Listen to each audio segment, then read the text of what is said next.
Today, I'm gonna act like a troll. Maybe the movie Shrek is why I think trolls sound Scottish.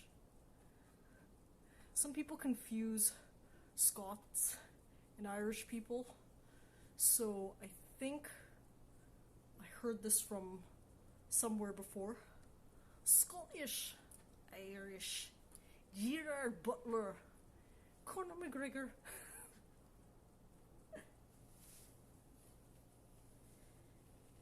This hat is from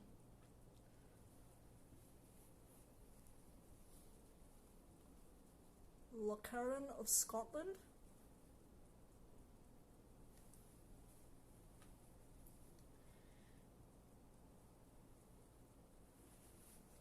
When I was achieving 7 continents with my mom and bro, we bought what I'd call sentimental souvenirs.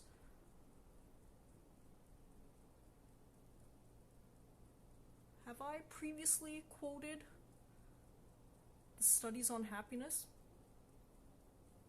If so, then I'm going to repeat myself. Studies on happiness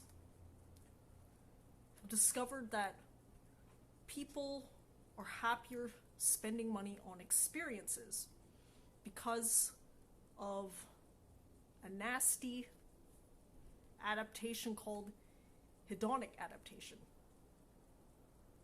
Items stay around long enough for you to adapt to them and basically return to your baseline happiness relatively quickly.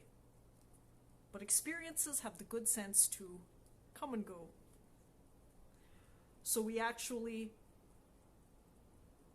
never quote-unquote adapt to them. I wonder if this holds true for long-term adventurers, backpackers, and other such people. I think so, because at least the way I adventure travel, I'm constantly changing and doing new things, so nothing has the good sense to stay around for me to adapt to. Why I do have selective material items, at least from my first phase of adventure traveling, is because they remind me of the good times. I've purposely purchased items that were made, for example, in Scotland or in the local area, and all of these items are stamped or otherwise labeled as such. I only buy items made locally because that's the point. When I look at the items, I remember my memories. So in some ways, these are less materialistic items and more brain memory triggers for my experiences.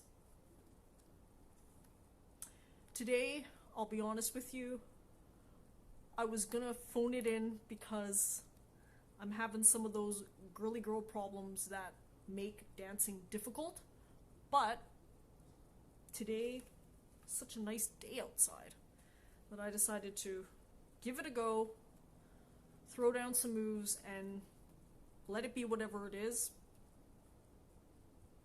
I can always come back and do it again next week if I have problems, but I think I'll be okay. I've been okay.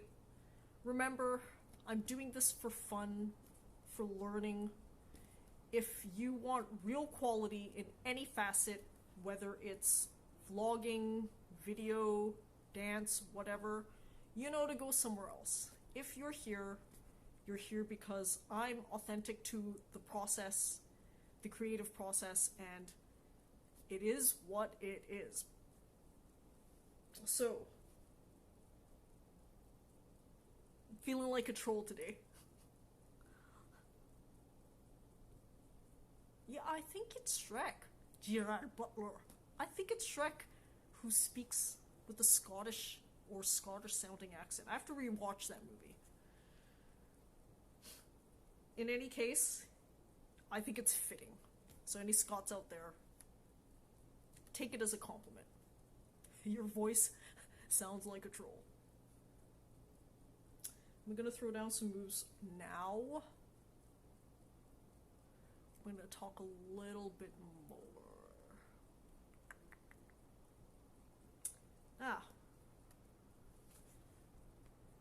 So this week, trolls upended the stock market, so that's why I'm going to be a troll too. Okay. I think that people have thrown around some terms like troll, like Reddit dumbasses, or whatever they want to call it.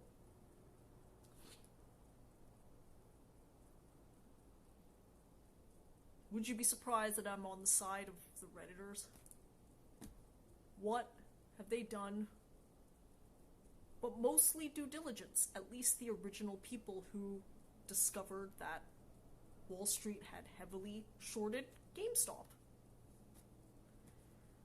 That to me is just them using the democratized power of the internet and community to rewrite the rules of the game that have been basically written by those rich hedge funds to benefit themselves.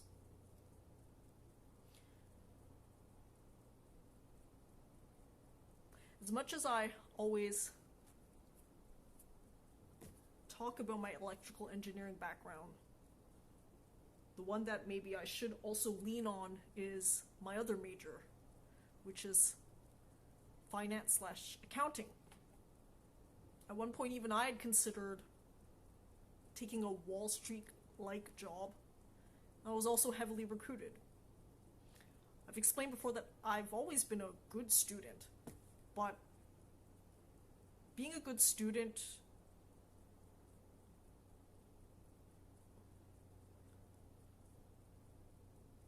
was a complicating thing for me. I'm actually much happier now that I've leaned into things that I like to do, because the student journey was actually me just seeking knowledge in a structured manner that resulted in degrees. But now what I'm doing is much more free. Do I have a degree to my name in neuroscience or psychology or philosophy? No. But do I need those to build and create a life of self-actualization? Also no. If anything, I think a lot of people who study things in school never really actually apply their learnings in life. Aside from the obvious hard application of engineering and finance in life, I've also used those analytical skills to help me in my adventure career. If anything, those analytical skills were what provided me the confidence to solo backpack adventure as a female, and I'm happy that I've been able to leverage those skills. Many people that I've intersected in my life, for example, people that I studied electrical engineering with, studied accounting, finance with, have commented that they're surprised that I could just throw away careers so easily, especially because those careers are things that people have to invest years and years upon learning. I always respond with opportunity costs. The 4 years or whatever years that you've already spent are already spent. What you do with the rest of your life is a completely different choice.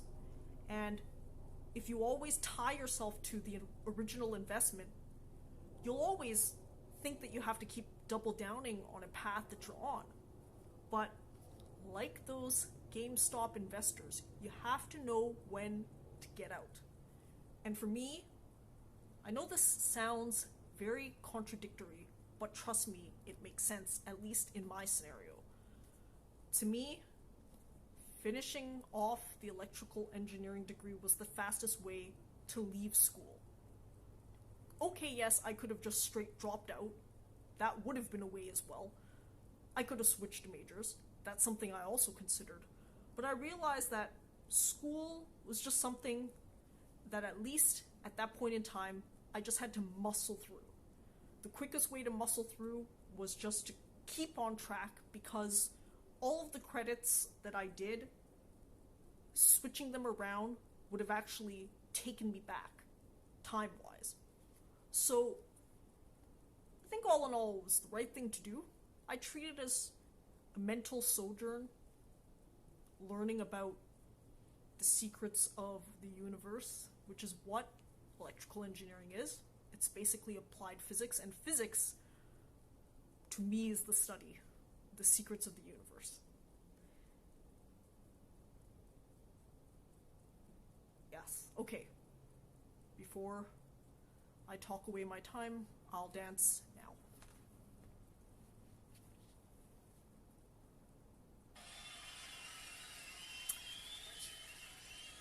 This is the ultimate troll move.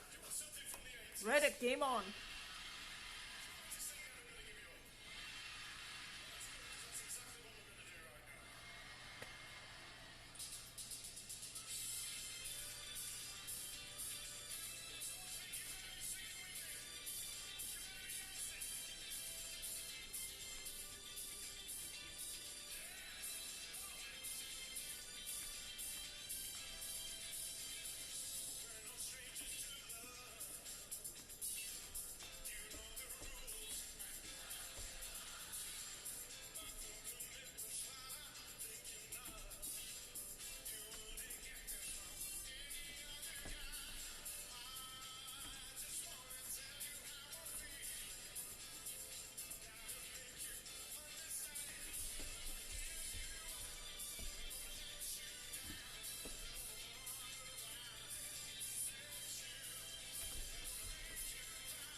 Okay. Yes, you've been rickrolled, trolled. And that's why I'm dressed as a Scottish Gerard Butler. I'm losing it. Scottish, Irish, Scottish, Irish. It's the best I can do. I've actually been playing around with accents since I was young. My favorite is actually the Australian accent. Can I do it? I always have to start off with a manly crocodile hunter, and then I merge it slowly into a female voice. Accents are hard to do, and today I actually have a little bit of a drier throat than normal, so maybe I sound atrocious, but it is what it is. What was I talking about again? Oh yes. So, what has GameStop actually taught me about life? GameStop has intersected with the pandemic in a way that reinforces what I'd always known to be true when I was adventuring. First off, I'm still adventuring. Me dancing is adventure.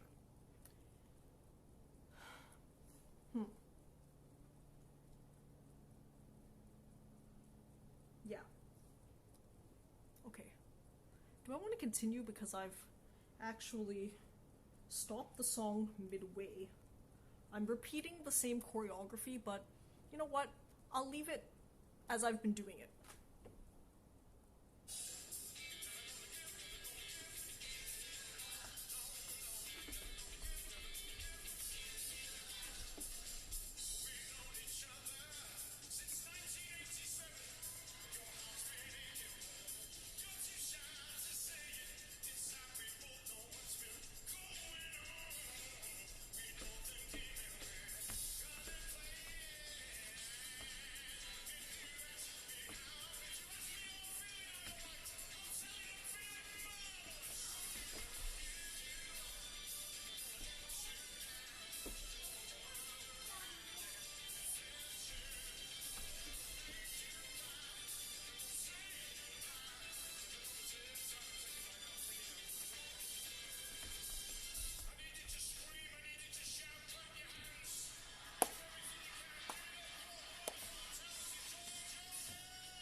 When I've been practicing, I've actually been practicing the full 5-minute song with all its stops and starts and clapping with me, refrains.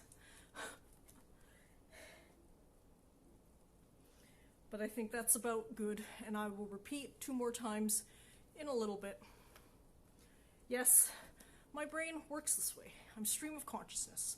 I go in and out, this topic and that, because it's fun for me. So, that's what I mean. I'm still adventuring. And I have to make that very clear to myself when I'm feeling down during this time. I'm still adventuring because adventure is a state of mind. As long as you are doing something new, unique, and exciting to you, that's what's what. Of course, adventuring by traveling to new developing countries was what I chose from 2013 to 2020. Actually, more like 2013, fine, I'll stay the numbers that way. But I've often explained that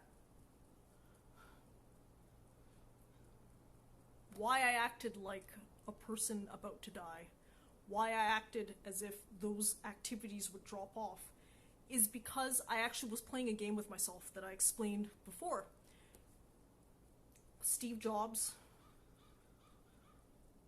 challenged people during a commencement speech to think about every day as if it's your last.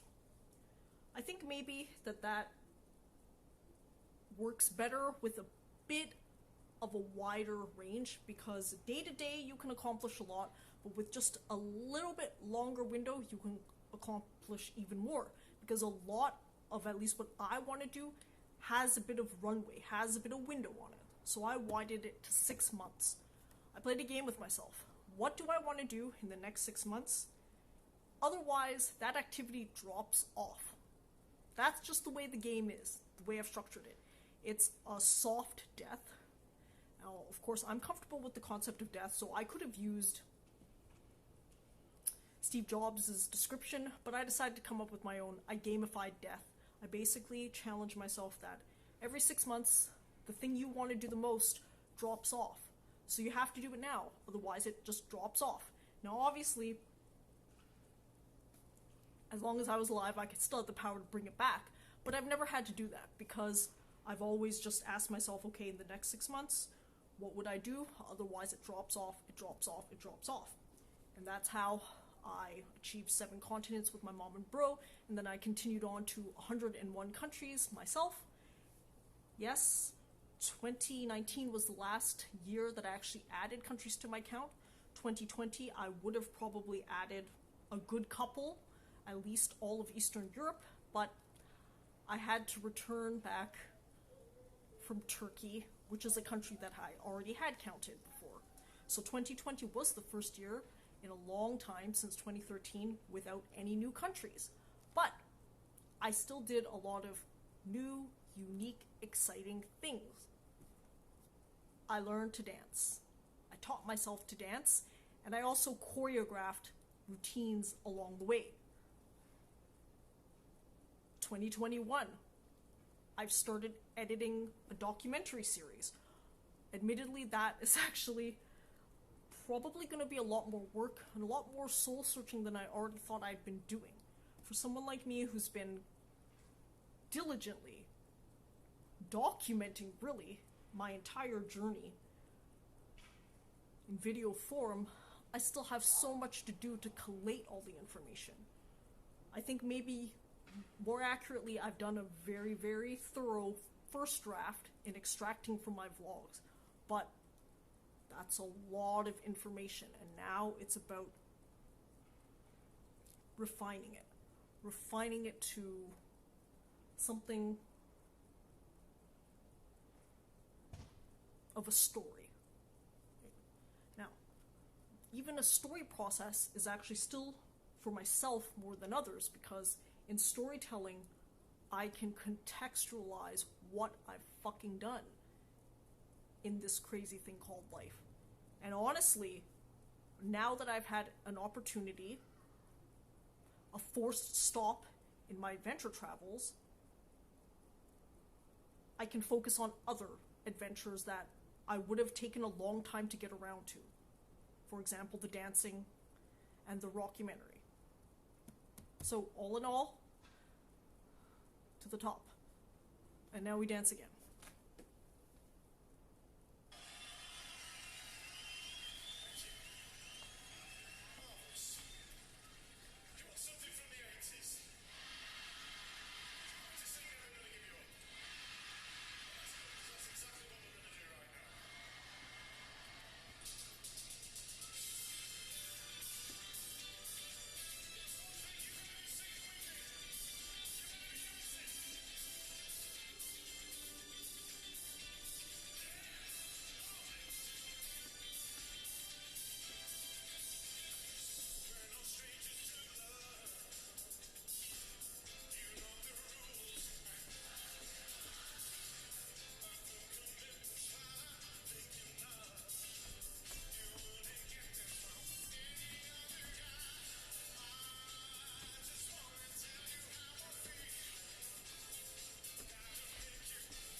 talk during the breakdown.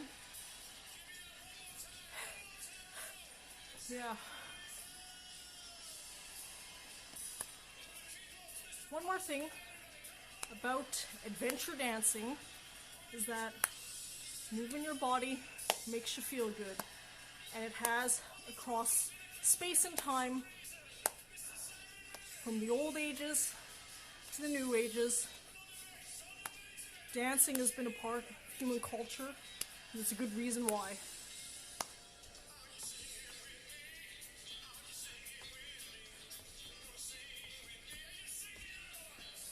Or you sing in Ireland. Pretty sure he's British though.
One more time. But the abridged version.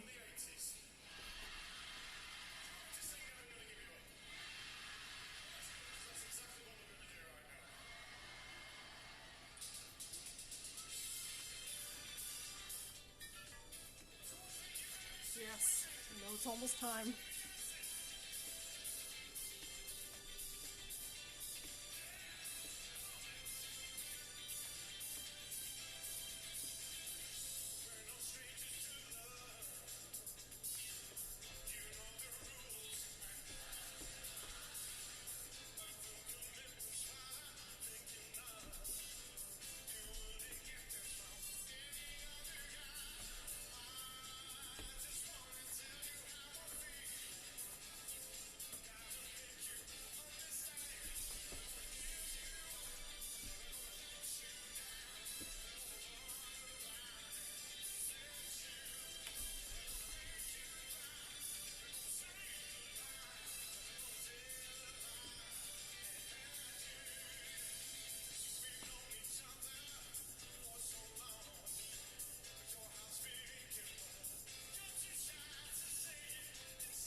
gonna go a little long today because I feel like it.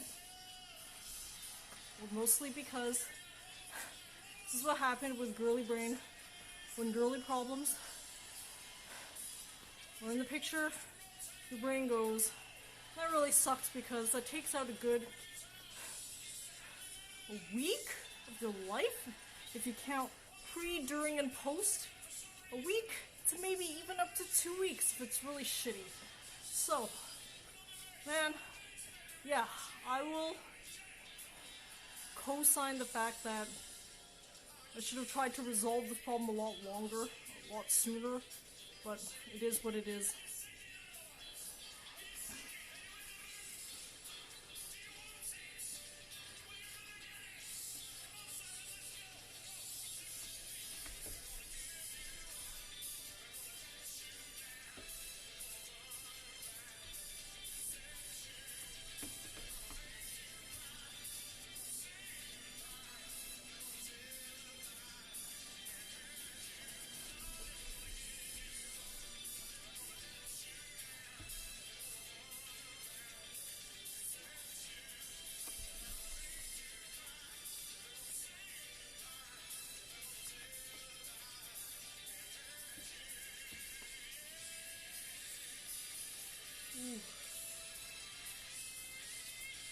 I have natural troll hair anyways.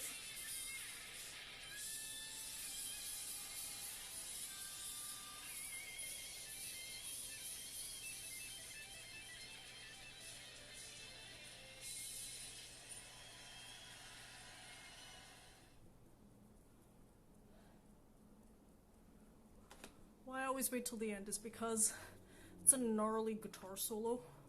Oh, that's what I missed. I usually air guitar to that part, but I think I've done quite enough today. I've even gone a little long, so it is what it is.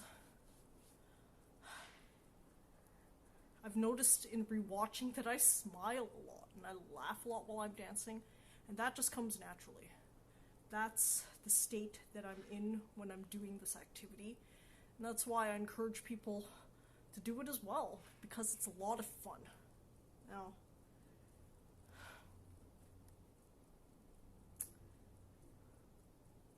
I'm obviously doing it out in the open, in the technical public, where people could see me. But that's okay, because I'm confident in myself. I'm just having fun, and I've never really cared what people think. So it is what it is. You can dance in the privacy of your own tiny space. If you've observed where I dance from, I have really small space to work with. I've even danced in a doorway before that's even smaller than this patio. So you just gotta make it work. I've been breakdancing, I've been hip-hop dancing, I've been doing everything. And if I can make such a small space work, I think anyone can. And if anything, it's just about freeing that excess energy that's been trapped inside you because of the times that we're in. We have so many feelings, thoughts, and I think it's good that we're doing what we're doing now, finding ways to be at peace with ourselves, and that's an important thing. It's really an important thing. I'm really happy with the way things have worked out. Happy with me encouraging whoever is listening. At the very least, that's me. I fully admitted that I watch and consume my own content, and I do that because it's been the greatest thing to learn from. This morning, I was watching a podcast between Dr. Chatterjee and Rich Roll. They both admit that starting their own podcasts individually was one of the best growth tools for them. I think the same way about what I loosely call vlogging. To be honest, I have no clue what I've made things have evolved quite a lot. I just basically wanted to combine a combination of last year's talking with some action, which is why I call this Breaking Badass. But obviously I do more than just breaking. I do a lot of shit, and the shit has a through line. The through line is called adventure. So I'll continue doing it the way I need to do it.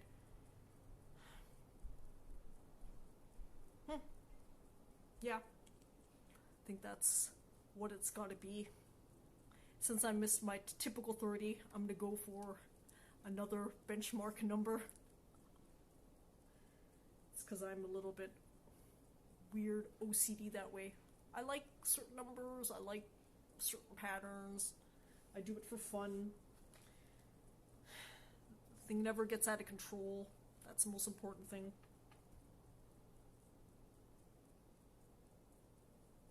So why I've been largely optimistic in this vlog is because I feel optimistic despite the condition of the world. The optimism comes from the fact that I've already been playing that 6-month game with me, but that 6-month game has always been tempered by outside constraints. Yes, we had more freedom before, but freedom's always a precarious thing. In the previous century, people had to die for freedoms. In the current century, who knows what we have to give up. But here's the thing. As an anti-natalist, I feel a lot less compelled to do things according to what you would to make the world a better place for your children. I have no children to live for, so I have a lot less willingness for me to down myself in order for future generations to do well. That's up for their parents to do. They can do that. I'm just gonna live my life, have my hedonistic fun, and peace out when I peace out.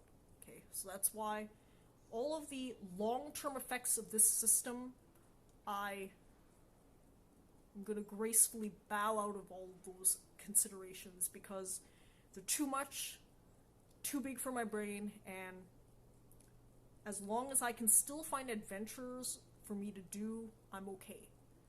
If I struggle to find them in the future, we'll have to reevaluate. But for now, I'm okay.